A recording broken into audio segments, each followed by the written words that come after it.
너무 징그럽게 네. 질문을 하는 거예요. 오늘은 뭐 피곤해서 안 되고, 오늘은 뭐 아파서 안 되고, 오늘은 친구 만나야 돼서 안 되고. 특히나 저의 경우에는 자퇴를 하고 준비를 했기 때문에 흔히 말하는 갓생 그런 거 살겠구나, 막 저기 앉아서 저거 친척하는 저 사람보다 내가 좋은 학교를 가서 자극제로 생각하시면 좋을 것 같아요. 안녕하세요. 이번에도 이제 학생과의 이제 인터뷰 시간을 한번 준비해 봤는데요. 그러면은 인터뷰에 앞서 우리 학생 자기소개부터 시작하도록 할게요. 네, 안녕하세요. 저는 2023학년도에 한양대학교 경제금융학과로 편입하게 된 최준혁이라고 합니다. 우리가 이제 굉장히 오랜만에 만나잖아. 그쵸. 편입 마치고 이제 굉장히 오랜만에 만나서 사실 제가 이렇게 부탁을 했어요. 편입을 준비하는 친구들, 앞으로 이제 같이 공부하게 될 친구들한테 해줄 수 있는 말, 혹은 현생으로서가 아닌 학생 입장에서 학생들도 궁금한 게 있을 수 있으니까. 준혁이는 편입 준비 기간이 어떻게 되지? 저는 조금 일찍 시작한 편이죠. 그때가 아마 2021년이었던 것 같은데 1년 한 3개월 정도를 준비를 했고, 대부분 이제 1년 준비하는 걸로 잡으니까 저는 3개월 정도 더 많이 했죠.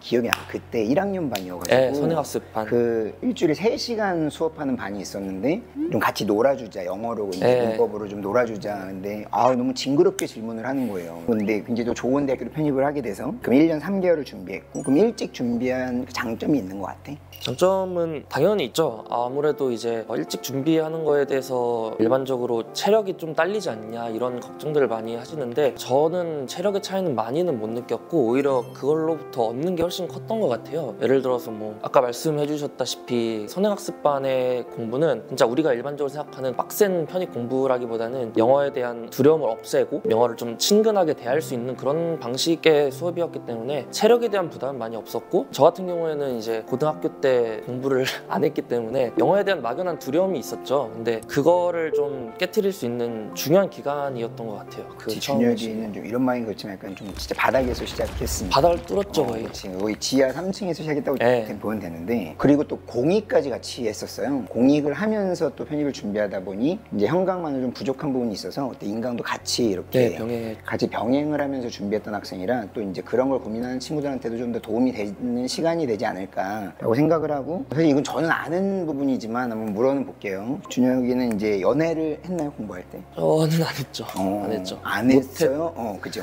못했고. 모르겠어요, 그냥. 그러면 학원 다닐 때 좀 눈에 띄는 여학생이 있었다? 글쎄요, 제가 아시다시피 저녁에 해가지고 다 남자였고, 글쎄요, 저는 모르겠네요. 지금 기억이 잘 안 나네요. 사실 얼마 전에 우리가 통화할 때도 얘기를 하긴 했지만, 편입을 하고 나면은 아무래도 이성한테 좀 더 학벌에 대한 어필이 되는 편이라고 생각해요? 제가 생각했던 것보다는 있는 것 같아요. 근데 왜 연애를 또 아직까지 못했어? 그걸 갑자기 공격을 아직까지 연애를 못한 이유가 올 거라 생각해?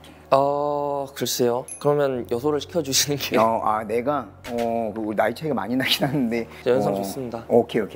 사실 근데 준혁이는 오프라인만 다닌 게 아니기 때문에, 그럼 오프라인과 인강을 좀 이렇게 현강과 인강을 병행한 이유? 저는 처음에 이제 현강으로 시작을 했는데, 그 주된 이유는 이제 공부 루틴을 좀 적절하고 강도 있게 잡기 위해서였던 것 같아요. 아무래도 혼자 루틴을 설정을 하다 보면 의지가 좀 약해질 때가 있고 하루 종일 공부를 해야 되는데, 혼자 하게 되면 계속 예외가 생기더라고요. 오늘은 뭐 피곤해서 안 되고, 오늘은 뭐 아파서 안 되고, 오늘은 친구 만나야 돼서 안 되고, 그런 예외를 없애기 위해서 현강의 도움을 좀 받아야겠다고 생각을 했죠. 그 왔다 갔다 하는 시간이 아깝진 않았다? 아깝지 않았죠. 근데 내 기억에 너 마지막 시간 아깝다고. 입만 벌리면 보지만 자동으로 나와. 그건 마지막이라서. 마지막에. 오케이. 그때 이미 루틴이 이미 다 형성이 돼 있어가지고 혼자 할 수 있는 그런 시기였어가지고. 지 맘대로네.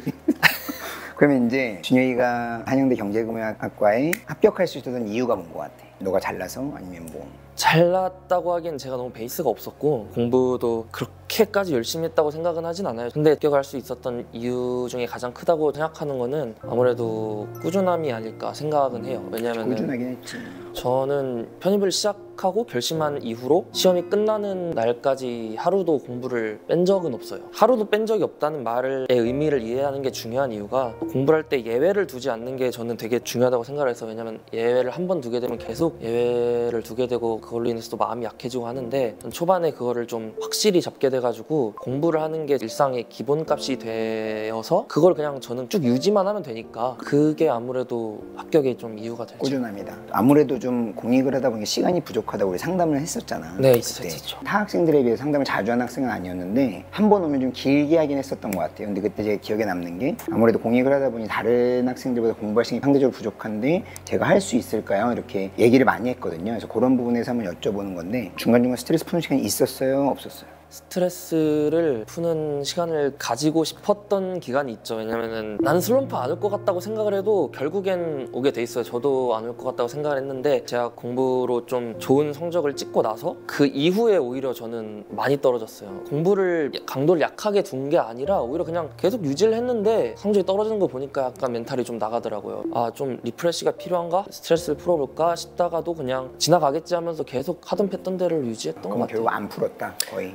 없었던 것 같아요. 사실 뭐 이거는 학생분들의 차이예요. 어떤 친구는 스트레스를 중간중간 풀면서 시험을 준비한 친구도 있지만 그냥 진짜 무식하게 그냥 계속 그냥 이제 뭐 공부로 힘든 거 공부로 이겨내겠다는 학생들도 있어요. 그래서 이제 각자 자기만의 맞는 방법을 찾는 게 중요한데 여기서 이제 또 뭐 그래 누군가는 쉬었다고 하니까 그럼 나도 쉬어도 되라는 이제 막 면죄부를 주진 말고요. 처음 한 번 빠지는 게 어렵지 두 번, 세 번, 네 번 빠지는 건 정말 쉬워지거든요. 그러니까 여러분들은 자기만의 맞는 그 스트레스 해소 방법을 좀 찾아내는 게 좋을 것 같아요. 그럼 다음 질문은 편입할 때 좀 가장 힘들었던 점. 심리적으로는 이제 약간 불안감이 아무래도 좀 힘들긴 하죠. 왜냐면은 애초에 편입이라는 시험 자체가 좀 뒤가 없는 시험이기도 하고 특히나 저의 경우에는 자퇴를 하고 준비를 했기 때문에 떨어지면은 돌아갈 데가 없었으니까. 저도 뭐 떨어지겠다. 수능의 경우에는 이제 내가 아무리 못해도 갈 수 있는 대학은 있지만 편입의 경우에는 이제 시험을 떨어지면은 돌아갈 데가 없기도 하고. 그럼 아예 낮은 데를 쓰면 되죠. 아, 그건 또 욕심이 있어가지고 제가.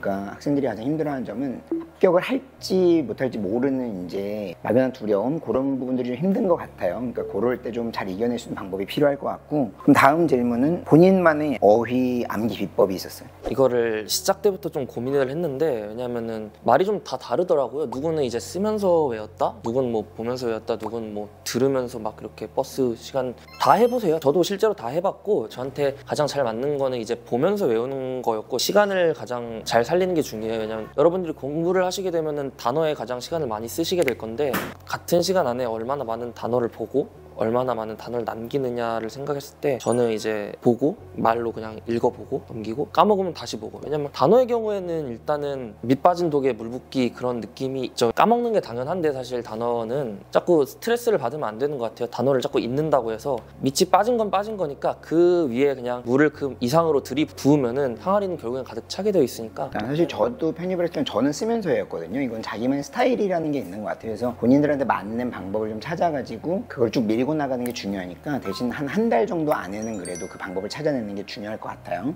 그리고 편입을 한 것에 좀 만족을 하나요? 만족을 하죠. 완전? 완전 하죠. 근데 이제 사실 우리가 가끔 통화를 하는데 이번 학기 성적이 안 좋다고 얘기 듣긴 했는데 그래도 만족은 한다. 네네, 만족하죠. 그치.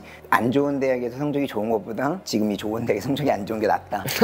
그쵸 그쵸. 그쵸. 뭐 부모님도 아무래도 좋아하실 거고. 좋아하시죠. 그 다음에 이제 편입 이후 좀 달라진 점, 편입 전과 후 달라진 점, 그 전에는 막 환상이 있었죠. 편입 합격하고 나면은 흔히 말하는 갓생 그런 거 살겠구나, 막 하루의 시간을 허투루 쓰지 않으면서 그냥 열심히 막 사는 사람이 되겠구나. 진짜 그렇게 살았어? 그렇지 않고요. 전이랑 비슷해요. 전에 그냥 게임도 하고 놀고 먹기도 하고. 그런데 이제 달라진 거는 제 마음가짐이 좀 많이 달라졌죠. 아무래도 제 자신에 대한 신뢰가 좀 생겼고 어떤 무언가를 할 때 겁을 먼저 먹기보다는 해볼까? 약간 이런 대담함? 그런 게 좀 생긴 것 같은데 그게 살다 보니까 좀 큰 것 같아요. 이제 편입을 이제 준비하는 친구들에게 이제 편입을 앞으로 이제 선생님이랑 같이 공부하는 학생들에게 해줄 말. 저도 그냥 유튜브 영상 같은 거 보면서 아, 저 합격생은 어떻게 합격했을까? 나도 저렇게 되고 싶다. 나 할 수 있을까? 이런 생각들을 많이 했었는데 동경하시면 안 될 것 같아요. 그러니까 무슨 의미냐 하면은 저 사람이랑 나랑 다른 사람을 생각하지 말고 저도 그 위치에 있었고 여러분들도 1년 뒤에 이 위치에 있을 거니까 저기 앉아서 저 멋진 척하는 저 사람보다 내가 좋은 학교를 가서 영상 멋진 거 찍어가지고 학생들한테 동기부여해주고 그래야겠다라는 약간 자극제로 생각하시면 좋을 것 같아요. 그래요. 여기까지 해서 이제 우리 준혁이랑 이제 인터뷰한 건 마무리 짓도록 하고요. 여러분들도 다른 영상에서 만나도록 할 테니까 거기선 또 이제 또 다른 주제를 한번 다뤄보도록 할게요. 자, 여러분 오늘 영상 여기까지 하고 인사드릴게요. 수고하셨습니다.